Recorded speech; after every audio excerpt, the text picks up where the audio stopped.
ನಮಸ್ಕಾರ. ಮತ್ತೊಂದು ವಿಡಿಯೋಗೆ ಸ್ವಾಗತ. ನಾನು ನಿಮ್ಮ ಡಾರ್ಲಿಂಗ್ ದನ್. ಇವತ್ತಿನ ಬಿಗ್ ಬಾಸ್ ಕಡೆಯಿಂದ ಫಸ್ಟ್ ಪ್ರೋಮೋ ಅಪ್ಡೇಟ್ ಮಾಡಿದ್ದಾರೆ. ಆ ಪ್ರೋಮೋದಲ್ಲಿ ಕ್ಲಿಯರ್ ಕಟ್ ಆಗಿ ಗೊತ್ತಾಗುತ್ತೆ.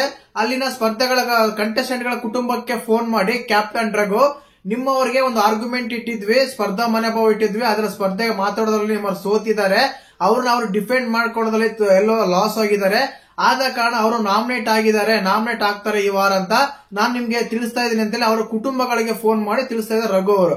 ಆ ಟೈಮಲ್ಲಿ ಯಾರ್ಯಾರು ಯಾವ ತರ ರಿಯಾಕ್ಟ್ ಮಾಡಿದ್ರು, ಯಾವ ಕುಟುಂಬದವರು ಯಾರ್ಯಾರಿಗೆಲ್ಲ ಮೆಸೇಜ್ ಎಲ್ಲ ಕೊಟ್ರು, ಯಾವ ರೀತಿ ಎಲ್ಲ ಮಾತಾಡಿದ್ರು, ಇಲ್ಲಿ ಮುಖ್ಯವಾಗಿ ರಾಶಿಕಾ ಅವರು ಕ್ಯಾಪ್ಟನ್ ರಘು ಅವರ ವಿರುದ್ಧ ವಿದ್ವಾನೆ ಮಾಡಕ್ ನಿಂತಿದ್ದಾರೆ. ಯಾಕಂದ್ರೆ ನೀವು ನನಗೆ ಒಂದ್ಸಲ ಒಂದು ಕನ್ಫ್ಯೂಷನ್ ಬರ್ತಾ ಇದೆ. ಲಾಸ್ಟ್ ಟೈಮ್ ಅಲ್ಲಿ ಇವ್ರಿಗೆ ಗೊತ್ತಿದ್ರಲ್ಲ, ಯಾರು ನಮ್ಮ ಮೋಕ್ಷಿತಾ ಪೈ ಅವರು, ಮೋಕ್ಷಿತ ಯಾವ ರೀತಿ ಆದ್ರೆ ತಿರುಗು ಬಿದ್ರು ಆ ರೀತಿ ಏನಾದ್ರು ಬದಲಾಗ್ತಾರ ನಮ್ಮ ರಾಶಿಕಾ ಅವರು. ಪ್ರೋಮೋ ನೋಡಿದಾಗ ಅದೇ ಅನ್ಸಿತ್ತು. ಮತ್ತೆ ಪ್ರೋಮೋದಲ್ಲಿ ಡೀಟೇಲ್ಸ್ ಆಗೆಲ್ಲ ಮಾತಾಡೋಣ ಏನೆಲ್ಲ ಇದೆ ಅಂತ.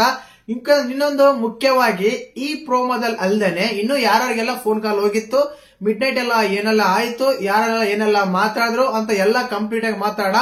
ನಾನು ಆಲ್ರೆಡಿ ಮಿಡ್ ನೈಟ್ ಅಲ್ಲಿ ಅಪ್ಡೇಟ್ ಅಂತ ಒಂದು ಆಲ್ರೆಡಿ ವಿಡಿಯೋ ಮಾಡಿದೀನಿ. ರಾತ್ರಿ ಎಲ್ಲ ಏನೆಲ್ಲ ಮಾತಾಡ್ತಾ ಇದ್ರು, ಯಾರ ಬೆನ್ನಿಂದ ಏನೆಲ್ಲ ಮಾತಾಡ್ತಿದ್ರು, ಯಾರ್ಯಾರು ಮಾತಾಡ್ತಿದ್ರು ಅಂತ ಮಾಡಿದೀನಿ. ದಯವಿಟ್ಟು ಹೋಗಿ ಚಾನಲ್ ಚೆಕ್ ಮಾಡಿ. ಮಿಡ್ ನೈಟ್ ಅಪ್ಡೇಟ್ 30 ಡೇ ಅಂತ ಇರುತ್ತೆ, ಅದ್ರಲ್ಲಿ ನೀವು ಚೆಕ್ ಮಾಡ್ಕೋಬಹುದು. ಹಾಗೇನೆ ಯಾರನ್ನ ಹೊಸದಾಗಿ ಚಾನಲ್ ನೋಡ್ತೀರಾ, ಮಿಸ್ ಮಾಡಿದ್ರೆ ಚಾನಲ್ ಸಬ್ಸ್ಕ್ರೈಬ್ ಮಾಡಿ, ಲೈಕ್ ಮಾಡಿ, ಶೇರ್ ಮಾಡಿ. ತುಂಬಾ ಜನ ನೋಡ್ತಾ ಇದೀರಾ ವಿಡಿಯೋನ, ಬಟ್ ಲೈಕ್ ಮಾಡ್ತಿಲ್ಲ. ದಯವಿಟ್ಟು ಲೈಕ್ ಮಾಡಿ, ಪಕ್ಕದಲ್ಲಿ ಐ ಬಟನ್ ಇರುತ್ತೆ, ಐ ಬಟನ್ ಕೂಡ ಕೊಡಿ. ಅದರಿಂದ ವಿಡಿಯೋ ವೈರಲ್ ಆಗೋ ಚಾನ್ಸಸ್ ಇರುತ್ತೆ, ನಮಗೂ ಹೆಲ್ಪ್ ಆಗುತ್ತೆ, ಮತ್ತೆ ವಿಡಿಯೋ ಮಾಡೋ ಕೂಡ ತುಂಬಾ ಖುಷಿ ಆಗುತ್ತೆ. ಇನ್ನು ಪ್ರೋಮೋ ವಿಷಯಕ್ಕೆ ಬರೋಣ. ಪ್ರೋಮೋ ಏನಿಲ್ಲ, ಈ ವಾರದ ಕ್ಯಾಪ್ಟನ್ ರಘು ಅವರಾಗಿರ್ತಾರೆ. ರಘು ಅವರ ಕಾರಣ ಏನಂದ್ರೆ, ಆಲ್ರೆಡಿ ನಿನ್ನೆ ಎಪಿಸೋಡ್ ನೋಡಿರ್ತೀರ, ಒಬ್ರಿಗೊಬ್ರು ಡಿಬೇಟ್ ಆಗಿರುತ್ತೆ. ಮುಖ್ಯವಾಗಿ ಈ ಡಿಬೇಟ್ ತಗೊಂಡಾಗ ಕಾವ್ಯ ಮತ್ತು ರಾಶಿಕಾ ಅವರು ಇಬ್ರು ಡಿಬೇಟ್ ಮಾಡ್ಕೊಂತಾರೆ, ಆರ್ಗ್ಯುಮೆಂಟ್ ಆಗುತ್ತೆ. ಆ ಆರ್ಗ್ಯುಮೆಂಟ್ ಆದ್ಮೇಲೆ ಏನಾಗುತ್ತೆ ಅಂದ್ರೆ, ಆ ಕ್ಯಾಪ್ಟನ್ ರಘು ಡಿಸೈಡ್ ಮಾಡ್ಬೇಕು ಯಾರ ಆರ್ಗ್ಯುಮೆಂಟ್ ಸರಿ ಇತ್ತು, ಯಾರ ಒಂದು ಡಿಪೆಂಡ್ ಮಾಡ್ಕೋದ್ರಲ್ಲಿ ನಿಸೀಮ್ರಾದ್ರೆ ಉತ್ತಮವಾಗಿತ್ತು ಅಂತ. ಅಲ್ಲಿ ಹೋಗಿ ಬಿಗ್ ಬಾಸ್ ಕಾನ್ಫರೆನ್ಸ್ ರೂಮ್ ಅಲ್ಲಿ ಅವ್ರು ಹೇಳ್ಬೇಕು, ಈ ರೀತಿ ಇವ್ರಿಬ್ರಲ್ಲಿ ಇವ್ರು ವಿನ್ ಆಗಿದ್ದಾರೆ, ಇವ್ರು ನಾಮಿನೇಟ್ ಆಗಿದ್ದಾರೆ ಅಂತ. ಆ ರೀತಿ ಎಲ್ಲಾ ಸ್ಪರ್ಧಿಗಳು ಆದ್ಮೇಲೆ ಆಲ್ಮೋಸ್ಟ್ ನಿನ್ನೆ ಎಲ್ಲಾ ಸ್ಪರ್ಧಿಗಳು ಆರ್ಗ್ಯುಮೆಂಟ್ ಎಲ್ಲ ಮುಗಿದಿದೆ. ಬಟ್ ಫೈನಲ್ ರಿಸಲ್ಟ್ ಅಂತ ಬಂದಾಗ ಕಾನ್ಫರೆನ್ಸ್ ರೂಮ್ ಅಲ್ಲಿ ಹೋಗಿ ಅವರು ಅವರ ಕುಟುಂಬಗಳಿಗೆ ಫೋನ್ ಮಾಡಿ ಹೇಳ್ಬೇಕು, ಆಲ್ರೆಡಿ ವಿನ್ನರ್ ಅಂತ ಹೇಳಿರ್ತಾರೆ, ಬಟ್ ಈಗ ಫೈನಲ್ ಇದು ಅಂದ್ರೆ ಇವರು ಇಂಥವ್ರು ಅಂತ. ಆ ಟೈಮಲ್ಲಿ ನಮ್ಮ ರಾಶಿಕಾ ಅವರ ತಮ್ಮವರಿಗೆ ನಮ್ಮ ಕ್ಯಾಪ್ಟನ್ ರಘು ಫೋನ್ ಮಾಡಿದ್ದಾರೆ. ನಿಮ್ಮ ರಾಶಿಕಾ ಅವರು ಅಕ್ಕನೋ ತಂಗಿನೋ, ಅಕ್ಕ ಅನ್ಸುತ್ತೆ ಮೋಸ್ಟ್ಲಿ, ನಿಮ್ಮ ಅಕ್ಕ ಅವರು ಬಿಗ್ ಬಾಸ್ ಮನೇಲಿ ಲಾಸ್ಟ್ ಆಗಿದ್ದಾರೆ, ಅಂದ್ರೆ ಬಿಗ್ ಬಾಸ್ ಮನೆಯಲ್ಲಿ ಕಳೆದು ಹೋಗಿದ್ದಾರೆ, ಸೋತ್ ಹೋಗಿದ್ದಾರೆ. ಆದ ಕಾರಣ ಅವರು ಆರ್ಗ್ಯುಮೆಂಟ್ ಅಂತ ಬಂದಾಗ ಸೋತಿದ್ದಾರೆ, ನಾನು ಅವರ ನಾಮಿನೇಟ್ ಮಾಡ್ತೀನಿ ಅಂತ ನಮ್ಮ ಕ್ಯಾಪ್ಟನ್ ರಘು ಅವರು ಹೇಳ್ತಾರೆ. ಆದ ಕಾರಣ ಇಲ್ಲ ಏನಾಗುತ್ತೆ ಅಂದ್ರೆ, ಅವೆಲ್ಲಾ ಮುಗಿದ್ಮೇಲೆ ಇನ್ನೊಂದು ಮುಖ್ಯ, ನಾನು ಮುಂಚೆನೆ ಹೇಳಿದೆ ಎಂತಂದ್ರೆ ಯಾರಿಗೆಲ್ಲ ಫೋನ್ ಹೋಗಿದೆ ಅಂತ. ನಾನು ಲೈವ್ ಅಲ್ಲಿ ನೋಡಿದಾಗ ಮಲ್ಲಮ್ಮ ಅವ್ರಿಗೆ ಹೋಗಿತ್ತು, ಮಲ್ಲಮ್ಮ ಅವ್ರಿಗೆ ಫೋನ್ ಹೋಗಿತ್ತು. ಅದಾದ್ಮೇಲೆ ಮಾಳು ಅವರ ವೈಫ್ ಗೆ ಫೋನ್ ಆಗಿತ್ತು, ಮಲ್ಲವರ ಒಂದು ಮಲ್ಲಮ್ಮ ಅವರ ರಿಲೇಷನ್ಸ್ ಎಲ್ಲ ಫೋನ್ ಹೋಗಿತ್ತು. ಅವ್ರುಗಡೆ ಒಂದ್ ನಿಮಿಷ ಕಾಲಾವಕಾಶ ಕೊಡ್ತಾರೆ, ಅವ್ರ ಕುಟುಂಬದವ್ರು ಅವ್ರ ಹತ್ರ ಮಾತಾಡಕ್ಕಾಗಲ್ಲ, ಇನ್ಪುಟ್ಸ್ ಕೊಡ್ಬೋದು. ಈ ರೀತಿ ಆಡು, ಈ ರೀತಿ ಚೆನ್ನಾಗಿದೆ, ಇದು ತಪ್ಪು, ಇದು ಕರೆಕ್ಟ್ ಅಂತ 1 ಮಿನಿಟ್ ಟೈಮ್ ಇರುತ್ತೆ. ಆ 1 ಮಿನಿಟ್ ಟೈಮ್ ಅಲ್ಲಿ ಅವ್ರಿಗೆ ಒಂದು ಇನ್ಪುಟ್ಸ್ ಎಲ್ಲ ಕೊಡ್ಬೋದು, ಮಾತಾಡ್ಬೋದು ಕೂಡ.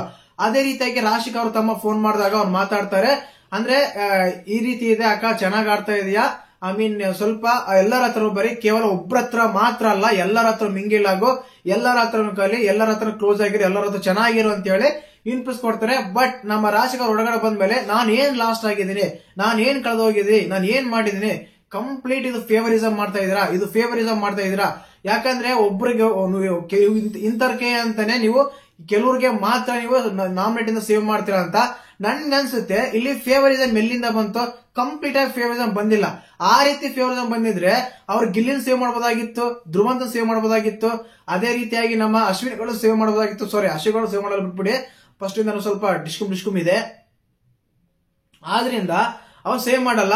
ಇಲ್ಲಿ ರಾಶಿಕಾ ಅವ್ರು ನಾನು ತಪ್ಪ ಅಂತ ಹೇಳ್ತಾ ಇಲ್ಲ, ಕರೆಕ್ಟ್. ಪ್ರಶ್ನೆ ಮಾಡ್ಲೇಬೇಕು, ಪ್ರಶ್ನೆ ಮಾಡಿದ್ರೆ ನೀವು ಸ್ವಲ್ಪ ಉದ್ಭವ ಆಗುತ್ತೆ. ನೋಡಿ, ಅವರು ಸ್ವಲ್ಪ ಆರ್ಗ್ಯುಮೆಂಟ್ ಮಾಡಿದ್ಕೆ, ಅವ್ರು ಪ್ರಶ್ನೆ ಮಾಡಿದ್ಕೆನೆ ಇಲ್ಲಿ ಅವರ ಪ್ರೋಮೋ ಇವತ್ತು ನಾವು ಪ್ರೋಮೋ ನೋಡ್ತಾ ಇದೀವಿ. ಬಹಳ ದಿನಗಳ ನಂತರ ರಾಶಿಕಾ ಅವರ ಪ್ರೋಮೋ ನೋಡ್ತಾ ಇದೀವಿ. ಆ ರೀತಿ ಕಾರಣ ಇಲ್ಲಿ ಏನಾಗುತ್ತೆ ಅಂದ್ರೆ, ಆಲ್ಮೋಸ್ಟ್ ಎಲ್ಲಾ ಕುಟುಂಬಗಳಿಗೆ ಫೋನ್ ಕಾಲ್ ಹೋಗಿದೆ. ಇವತ್ತು ನಾವು ಈ ನೈಟ್ ಎಪಿಸೋಡ್ ನಾವು ಮಲ್ಲಮ್ಮ ಅವ್ರದ್ದು ಆಲ್ಮೋಸ್ಟ್ ಎಲ್ಲರದು, ಮಲ್ಲಮ್ಮ, ಮಾಳು, ಗಿಲ್ಲಿ ಯಾರಾದ್ರೂ ನಾಮಿನೇಟ್ ಆಗಿದಾರೋ ಆಲ್ರೆಡಿ ನಿಮ್ಗೆ ಗೊತ್ತೇ ಇರುತ್ತೆ. ನಿನ್ನೆ ನಾಮಿನೇಟ್ ಆಗಿರೋ ಫಿಕ್ಸ್ ಆಗಿದ್ದಾರೆ. ಯಾರ್ಯಾರು ಗೊತ್ತಾ? ಮಾಳು, ಮಲ್ಲಮ್ಮ, ರಾಶಿಕಾ, ರಿಷಾ ಗೌಡ, ಅಶ್ವಿನಿ ಗೌಡ, ಧನುಷ್ ಗೌಡ, ಗಿಲ್ಲಿ, ಅದಾದ್ಮೇಲೆ ನಮ್ಮ ಧ್ರುವಂತು, ಇಷ್ಟು ಜನ ನಾಮಿನೇಟ್ ಆಗಿದ್ದಾರೆ. ಇದು ಫಿಕ್ಸ್ ಮಾಡ್ಕೊಂಡ್ಬಿಡಿ, ಇಷ್ಟು ಜನ ನಾಮಿನೇಟ್ ಆಗಿದ್ದಾರೆ. ಅದ್ರಲ್ಲಿ ಈ ವಾರ ಒಬ್ರು ಹೋಗ್ಬಹುದು ಅಂತ ಡಬಲ್ ಎಲಿಮಿನೇಷನ್ ಅಂತ ಇಲ್ಲ, ಒಬ್ರು ಹೋಗ್ಬೋದು. ಇವರು ಎಲ್ಲಾ ಕುಟುಂಬಗಳಿಗೆ ಫೋನ್ ಮಾಡಿ ಮಾತಾಡ್ತಾರೆ. ಗಿಲ್ಲಿ ಅಂತ ಬಂದಾಗ ಅವ್ರ ಅಪ್ಪನಿಗೆ ಫೋನ್ ಮಾಡ್ತಾರೆ, ರಾಶಿಕಾ ಅವ್ರ ತಮ್ಮನ್ ಮಾಡಿದ್ ನೋಡಿರ್ತಾರ, ರಿಷಿಕಾ ಗೌಡ ಅವ್ರ ತಂಗಿಗೆ ಫೋನ್ ಮಾಡ್ತಾರೆ, ಮಲ್ಲಮ್ಮ ಅವ್ರ ರಿಲೇಷನ್ ಫೋನ್ ಮಾಡ್ತಾರೆ. ಅದಾದ್ಮೇಲೆ ನಮ್ಮ ಇವ್ರು ಯಾರು ಧ್ರುವಂತ್ ಅವರ ತಮ್ಮ ಏನೋ ಮಾತಾಡ್ತಾರೆ. ಅದಾದ್ಮೇಲೆ ಇದು ಅಶ್ವಿನಿ ಗೌಡ ಅವ್ರ ತಮ್ಮ ಮಾತಾಡ್ತಾರೆ, ಧನುಷ್ ಅವ್ರ ಅಮ್ಮ ಮಾತಾಡ್ತಾರೆ. ಅದೇ ರೀತಿಯಾಗಿ ನಮ್ಮ ಇನ್ನೊಬ್ರು ಯಾರು ಇದಾರೆ, ರಾಶಿಕಾ, ಇಷ್ಟು ಜನ ಇದಾರೆ. ಇಷ್ಟು ಜನಕ್ಕೆಲ್ಲ ಫೋನ್ ಮಾಡಿ ಅವರ ರಿಲೇಷನ್ ಕುಟುಂಬಗಳಿಗೆ ಫೋನ್ ಮಾಡಿ ಇಂಥದ್ದು ಒಂದು ಸ್ಪರ್ಧಾ ಮನೋಭಾವ ಇಟ್ಟಿದ್ವಿ, ಅಂದ್ರೆ ಮಾತಾಡೋ ಇಟ್ಟಿದ್ವಿ, ಆರ್ಗ್ಯುಮೆಂಟ್ಗಳು ಇಟ್ಟಿದ್ವಿ ನಾವು. ಅದ್ರಲ್ಲಿ ನಿಮ್ಮನ್ನು ಸೋತಿದ್ದಾರೆ, ಅವರು ಈ ವಾರ ನಾಮಿನೇಟ್ ಆಗಿದ್ದಾರೆ ಅಂತ ಹೇಳಿ ಕುಟುಂಬಗಳಿಗೆ ಹೇಳ್ತಾರೆ. ಅದರಲ್ಲಿ ರಿಯಾಕ್ಟ್ ಮಾಡಿದ್ರೆ ನಮ್ಮ ರಾಶಿಕಾ ಶೆಟ್ಟಿ ಈ ರೀತಿ ರಿಯಾಕ್ಟ್ ಮಾಡಿದ್ದಾರೆ. ಮತ್ತೆ ನಿಮ್ಗೆ ಪ್ರೋಮೋ ನೋಡಿದ್ಮೇಲೆ ಏನಂತ ಕಮೆಂಟ್ ಮಾಡಿ. ಮುಖ್ಯವಾಗಿ ಒಳ್ಳೆ ಸ್ಟ್ಯಾಂಡ್ ತಗೊಂಡಿದ್ದಾರೆ ಅಂತ ಹೇಳ್ಬೋದು ನಮ್ಮ ರಾಶಿಕಾ.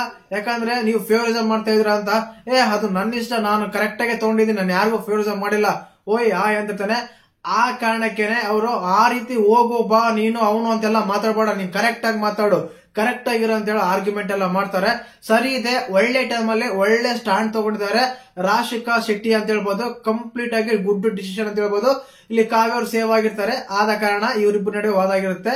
ಆ ವಾದದಲ್ಲಿ ಸೂಪರ್ ಅಂತ ಹೇಳ್ಬೋದು ನಮ್ಮ ಕಾವ್ಯ ಅವರು. ಆ ರೀತಿ ಆರ್ಗ್ಯುಮೆಂಟ್ ಇತ್ತು. ಹೌದು, ನಿಮ್ ಪ್ರಕಾರ ಮತ್ತೆ ರಾಶಿಕಾ ಅವರು ಯಾವ ರೀತಿ ಅಂತ ಕಮೆಂಟ್ ಮಾಡಿ. ನನ್ನ ಪ್ರಕಾರ ಅದೇ ಸ್ವಲ್ಪ ಡಿಪೆಂಡ್ ಆಗ್ತಾರೆ ಬೇರೆಯವರಿಂದ. ಇಷ್ಟು ದಿನ ಅಶ್ವಿನಿ ಇದ್ರು, ಅದಾದ್ಮೇಲೆ ಮಂಜು ಇದ್ರು, ಅದಾದ್ಮೇಲೆ ಈಗಿದ್ರು, ಇವಾಗ ಅಲ್ಲೇ ನಿಧಾನಕ್ಕೆ ಸೂರಜ್ ಅವರು, ಅಶ್ವಿನಿ ಮೇಡಮ್ ಅವರು ಇರ್ತಾರೆ. ಈ ರೀತಿಯಾಗಿದೆ ಆರ್ಗ್ಯುಮೆಂಟ್, ಅವರು ಡಿಫೆಂಡ್ ಮಾಡ್ಕೊಡೋದು ಅಂತ ಅನಿಸ್ತಾ ಇದೆ. ಮತ್ತೆ ನಿಮ್ಗೆ ಪ್ರೋಮೋ ನೋಡಿದ್ಮೇಲೆ ಯಾವ ರೀತಿ ಅಂತ ಕಮೆಂಟ್ ಮಾಡಿ. ಮುಖ್ಯವಾಗಿ ಯಾರು ಚಾನಲ್ ಹೊಸ ನೋಡ್ತಿದ್ರೆ ಮಿಸ್ ಮಾಡ್ದೇನೆ ಸಬ್ಸ್ಕ್ರೈಬ್ ಮಾಡಿ, ಲೈಕ್ ಮಾಡಿ, ಶೇರ್ ಮಾಡಿ. ಜೈ ಹಿಂದ್, ಜೈ ಕರ್ನಾಟಕ ಮಾತೆ.